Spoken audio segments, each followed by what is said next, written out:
Hello guys. 16 फरवरी एक ऐसी date जिसमें यूएस से लेकर फ्रांस तक ये बोल चुके हैं कि कुछ बड़ा होने वाला है। रशिया कभी भी यूक्रेन के ऊपर अटैक कर सकता है और लगभग रशिया ने 1.5 लाख अपने सोल्जर्स रशिया और यूक्रेन के बॉर्डर पर खड़े कर चुका है। और जो ब्लैक सी जो यूक्रेन का एक अच्छा पोर्शन से कवर करती है उसको वहाँ पर उन्होंने अपनी सबमरीन्स को तो रखा है। और लगभग सारी मिसाइल्स वगैरह तैयार करके रखी है। पूरे वॉर की तैयारी हो चुकी है। एंड और लगभग सारे देश अपने-अपने सिटीज़न्स को बोल रहे हैं कि आप यूक्रेन की विज़िट को अवॉइड करें, या इंक्लूडिंग इंडिया भी। ऐसा इंडिया ने भी अभी ट्रैवल एडवाइज़री जारी कर चुका है कि आप यूक्रेन ना जाएँ और जो यूक्रेन में है वो वापस आ जाए। ठीक है? तो ऐसे इस हालत में पहुँची कैसे वॉर वॉर कंडीशंस में? तो ये जानने की कोशिश करते हैं। पहले तो 1991 से पहले पूरी रशिया और यूक्रेन एक ही कंट्री का हिस्सा हुआ करते थे। उसको पूरा का सोवियत संघ बोला जाता था। बाद में जब ये यूएस के साथ कोलैप्स हुआ तब 15 नई कंट्रीज़ बनी, जिसमें एक रशिया सबसे बड़ा निकला और एक यूक्रेन भी कंट्री था। और उसके बाद भी 1991 के बाद भी ये दो रशिया और यूक्रेन के बहुत अच्छे रिलेशंस रहे थे। एज़ अ मतलब रशिया बिग ब्रदर था यूक्रेन का। तो उन्होंने लगभग, क्योंकि इनके कल्चर सेम थे, इनके रिलीजन पूरा सेम है, और इनके थोड़े से लैंग्वेजेस भी एक-दूसरे की समझ लेते थे ये लोग। तो अब प्रॉब्लम कहाँ से स्टार्ट हुई? प्रॉब्लम यहाँ से स्टार्ट हुई कि यूक्रेन के जो लोग हैं वो थोड़ा-सा अब खुद को इंडिपेंडेंट महसूस नहीं कर रहे थे। ये चाहते थे कि रशिया या फिर कोई दूसरा कंट्री इनके डिसीजंस को अफेक्ट नहीं करे, या फिर ये पूरी तरह इंडिपेंडेंट रहे, किसी और से इन्फ्लुएंस ना रहे। जबकि रशिया ऐसा नहीं चाहता था। रशिया चाहता था कि थोड़ा बहुत इनका इन्फ्लुएंस बना रहे, और यूक्रेन जो अमेरिका जैसी कंट्रीज़ है इनसे ज़्यादा अच्छा रिलेशंस ना रखे। ठीक है? तो उसके बाद में ठीक है, 2012-13 तक तो सिचुएशन फिर भी सही थी। फिर क्या हुआ कि यूक्रेन चाहता था कि वो यूरोपियन यूनियन के साथ एग्रीमेंट कर ले। तो जबकि रशिया ऐसा नहीं चाहता था। रशिया नहीं चाहता कि ये उसमें शामिल होकर रशिया अपना इन्फ्लुएंस थोड़ा दबा दे। तो ये अराउंड 2014 जो यूक्रेन के प्रेसिडेंट थे विक्टर यानुकोविच, उनको रशिया ने मना भी दिया था कि वो यूरोपियन यूनियन के साथ एग्रीमेंट ना करें। बट फिर क्या हुआ कि यूक्रेन में उनके खिलाफ रिवॉल्यूशन स्टार्ट हो गया, और मतलब बहुत सारे लोग प्रोटेस्ट करने लग गए। और ये सारा प्रोटेस्ट के पीछे था अमेरिका और ब्रिटेन जैसी नाटो कंट्रीज जो जो प्रोटेस्टर्स का सपोर्ट कर रही थी। इस चक्कर में यूक्रेन के जो प्रेसिडेंट थे उनको अपनी पोस्ट रिजाइन करनी पड़ी, और जो नए प्रेसिडेंट आए उन्होंने यूरोपियन यूनियन से एग्रीमेंट भी कर लिया था। फिर फिर रशिया को इस बात से गुस्सा आया, और रशिया ने क्या किया कि जो यूक्रेन का एक रीजन था क्रीमिया, उसको एक्वायर कर लिया। फिर वहाँ पे अपना रेफरेंडम चला दिया, मतलब वोटिंग कर दी कॉमन पीपल्स में कि आप रशिया के साथ जाना चाहते हो या फिर यूक्रेन के साथ जाना चाहते हो। तो और फिर उसका रिजल्ट भी रशिया ने दिखा है कि 97% लोग रशिया के साथ जाना चाहते हैं। हालाँकि जो ये वोटिंग वगैरह हुई, ये किसी भी इंटरनेशनल एजेंसी ने रिकॉग्नाइज़ नहीं की, और बोला जाता है ये पूरी रशिया ने अपने हिसाब से किया था वोटिंग। कोई जनता की बात नहीं रखी गई थी। तो ऐसा कुछ बोला जाता है। बट और इन सब में भी एक चीज़ थी कि जो 2014 में अमेरिका के जो प्रेज़िडेंट थे, वो थे बराक ओबामा, और वाइस प्रेज़िडेंट थे जो बाइडेन। तो ये आज के उस टाइम भी रशिया ने एक हिस्सा एक्वायर कर लिया था यूक्रेन का, और अभी भी ऐसी सिचुएशन आ गई जब जब अमेरिका के प्रेज़िडेंट है जो बाइडेन।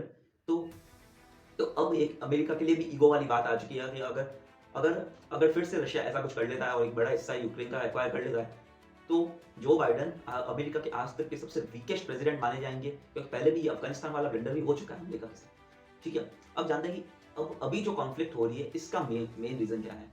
जो नाटो कंट्रीज़ है, जो कि नॉर्थ अटलांटिक ट्रीटी ऑर्गेनाइज़ेशन, जो ये लगभग 30 कंट्रीज़ का एक ग्रुप है, और ये लोग, इनका कहना है कि अगर किसी एक कंट्री पर अटैक हुआ करती है कोई दूसरी कंट्री, तो ये लोग मानेंगे कि सबके ऊपर अटैक हुआ है, और सब देश उसकी हेल्प करने मिलिट्री अपनी भेजेगी।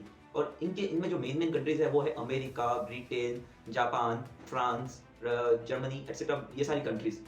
तो अब ये जो नाटो कंट्रीज है इसमें यूक्रेन शामिल होना चाहता है। ठीक है? और जबकि रशिया नहीं चाहता कि यूक्रेन इसमें शामिल हो। उसका रीज़न ये है कि रशिया, अगर यूक्रेन इसमें शामिल हो जाता है, तो रशिया चारों ओर से नाटो कंट्री से गिर सकता है, और अमेरिका अमेरिका रशिया के ऊपर एक सिक्योरिटी थ्रेट के रूप में आ सकता है। ईज़िली सिक्योरिटी थ्रेटन कर सकता है रशिया को। ठीक है? रशिया का ये कहना है। और दूसरा ये भी है, अगर यूक्रेन नाटो कंट्री में शामिल हो जाता है, तब रशिया एक अपना थोड़ा-सा जो भी इन्फ्लुएंस है यूक्रेन पर, वो पूरा तरह से गँवा सकता है, जो रशिया नहीं चाहता है। और रशिया के जो लीडर्स हैं, ये बोल रहे हैं कि वहाँ के जो सिटीज़न्स हैं यूक्रेन के, ये लोग रशिया की ओर चाहते हैं, नहीं, रशिया की ओर शामिल होना चाहते हैं।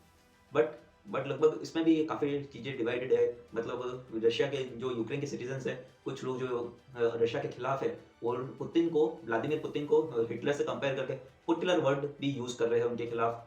तो like these are the reasons of the conflict. और उसके बाद में कुछ लोग तो अमेरिका को भी ब्लेम कर रहे हैं, क्योंकि अमेरिका ने, ऐसा माना जाता है कि अमेरिका इनका युद्ध करवा के रशिया के ऊपर ट्रेड रेस्ट्रिक्शन लगाना चाहेगा, जिससे जिससे जो अमेरिका और यूरोप में जो नेचुरल गैसेस का ट्रेड हो रहा है वो कम हो जाए, और जो यूरोप वाले देश है वो अमेरिका से नेचुरल गैसेस वगैरह ले और अमेरिका को अल्टीमेटली बेनिफिट हो। काफी लोग इसका भी मानते हैं। ठीक है। और अब बात करते हैं कि इंडिया का क्या इंस्टांस रहेगा, और इंडिया के अभी हालांकि देखा जाए तो इंडिया के लिए सिचुएशन डिफिकल्ट है, क्योंकि इंडिया को किसी एक को चूज करना काफी प्रॉब्लमेटिक हो सकता है। उसका रीजन ये एक तो क्या है कि यूक्रेन से भी इंडिया के अच्छे डिप्लोमेटिक से लेके रिलेशन है। थाउजेंड्स ऑफ स्टूडेंट्स यूक्रेन जाके पढ़ाई करते हैं इंडिया के।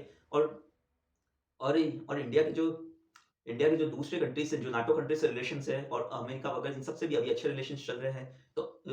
तो फिर उनके अगेंस्ट जाना भी मुश्किल हो जाएगा। और दूसरी तरफ रशिया रशिया के साथ भी इंडिया के हमेशा से अच्छे रिलेशन रहे। रशिया हमेशा से इंडिया का एक ट्रस्टवर्दी पार्टनर रहा है। लाइक 1971 वॉर हुआ था इंडिया पाकिस्तान में, तब भी लगभग सारी कंट्रीज ने इंडिया का विरोध किया था। एक रशिया इकलौता ऐसा देश था जिसने इंडिया का पूरा सपोर्ट किया।